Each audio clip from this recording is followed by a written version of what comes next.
Hello, everyone. Pat Smita here with your Friday, March the 7th interest rate update. As we've been informing you, today was employment or jobs data, and we got some interesting information. Now, the payrolls themselves actually came in lower than expectation.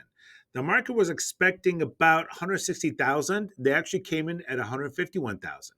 And if you actually break the numbers down, a lot of that was information that came in from last month, but that resulted in very little actual new jobs being created because of what's called the birth death model, where they estimate based on new companies being created or small businesses creating new jobs. But the data itself actually came in with less than about 30,000 new jobs being created, which matches really what the ADP model showed us as well. And as a result, the unemployment rate actually came up from 4% to 4.1%, which was very unexpected. At the same time, the average earnings year over year fell from 4.1 to 4%, which what it is telling you is that in the employment market, it's tough to get a new job. And if you lose a job, it's taken a really long time for you to get a new job. So please keep that in mind because that'll affect not only the economy and spending, but the Fed is also going to be looking at this uh, from the point of view of, hey, if this continues, we're going to have to start loosening interest rates.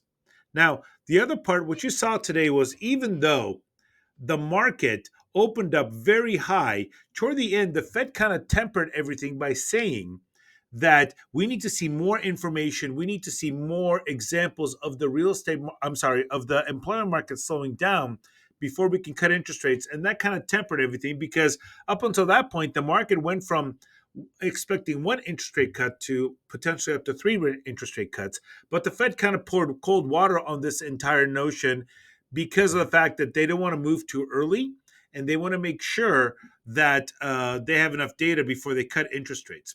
So as you can see here, interest mortgage-backed securities, which help determine interest rates, really started going really high. We almost broke new ground, only for it to come back down and really end up where we started. At the same time, we saw that on the bond yields, where even though we went down, we broke through new levels. What we saw was that it went back up after the Fed announcement. And remember, when bond yields go up, interest rates go up. So this is a very telling picture of what's going on. We appreciate your time. So effectively, interest rates ended where they began from a couple of days ago. So if you have any questions, give us a call. We'd love to help you out. We'll go from there.